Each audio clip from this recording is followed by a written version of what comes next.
কটিয়াদি পৌর ওয়ার্ডে অসহায়দের মাঝে বিজিএফ কার্ড বিতরণ। সিনিয়র স্টাফ রিপোর্টার জজ মিয়া জানান, পবিত্র ঈদুল আজহা উপলক্ষে কিশোরগঞ্জের কটিয়াদি পৌরসভার ৮ নং ওয়ার্ডে অসহায় ও হতদরিদ্র মানুষের মাঝে বিজিএফ এর কার্ড বিতরণ করা হয়েছে।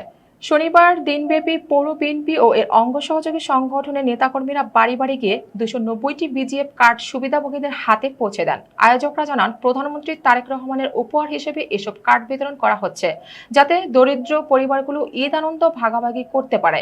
এ সময় ৮ নং ওয়ার্ড পৌর বিএনপির সভাপতি মোহাম্মদ সুজন মিয়ার সভাপতিত্বে ও সাধারণ সম্পাদক জজ মিয়ার সঞ্চালনায় উপস্থিত ছিলেন পৌর বিএনপির সহ সভাপতি হাবিবুর রহমান, সাংগঠনিক সম্পাদক ফারুক পাটোয়ারি, উপজেলা যুবদলের আহ্বায়ক মাহবুবুল আলম মাসুদ, পৌর যুবদলের যুগ্ম আহ্বায়ক আল আমিন, পৌর মহিলা দলের সভাপতি তিতাস বেগম, প্রবীণ বিএনপি নেতা আব্দুস সোবাহান, মিলিটারি সহ বিএনপি ও অঙ্গ সহযোগী সংগঠনের নেতৃবৃন্দ।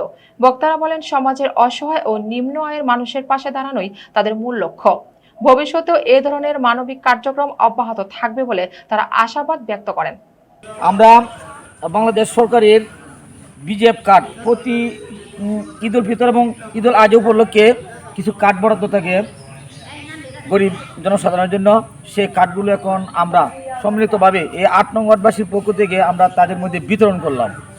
সেই জন্য আজকে যারা আমাদের সহায়তা করছে, যারা আমাদের সাথে ছিল, তাদেরকে ধন্যবাদ জানিয়ে আমি।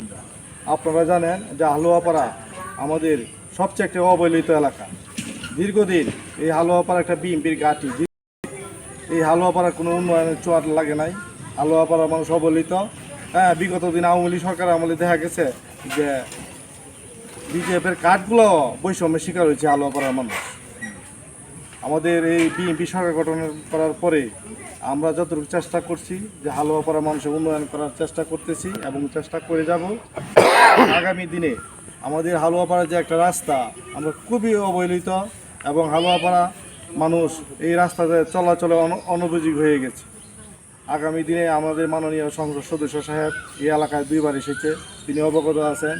গত কয়েকদিন আগে পৌরসভায় একটি মিটিং হয়েছে, সেই মিটিংয়ে আমি বলেছি যে হালুয়াপাড়া মানুষের দুর্দশার কথা। উনি বলছে যে সামনে যে বাজেটটা আসবে পৌরসভা, সর্বপ্রথম বাজেটে হালুয়াপাড়া এই রাস্তা উন্নয়ন কাজ করা হবে। আশা করি আমরা যতদিন বিএনপি সরকার থাকবে, হালুয়াপাড়া মানুষের দুর্দশা থাকবে না। আমাদের সকল নেতৃবৃন্দ আজকে আমরা একদম, আমরা সবাই মিলেমিশে হালুয়াপাড়াবাসীকে উন্নয়নের ছোঁয়া যেন লাগাতে পারি, সেই প্রচেষ্টা এবং সেই আশা প্রত্যাশা রেখে আমি আমার সংক্ষিপ্ত শেষ করি। প্রধানমন্ত্রী আন্তর্বিল থেকে আমাদের যে কিছু কার্ড 290টি কার্ড আমরা পাইছি, আমরা এই কার্ডগুলি গরিব দুস্থ মাঝে মাঝে সঠিকভাবে বিতরণ করতে পারি। এই আশা ব্যক্ত সবাইকে ধন্যবাদ। আমি বক্তব্য শেষ করলাম।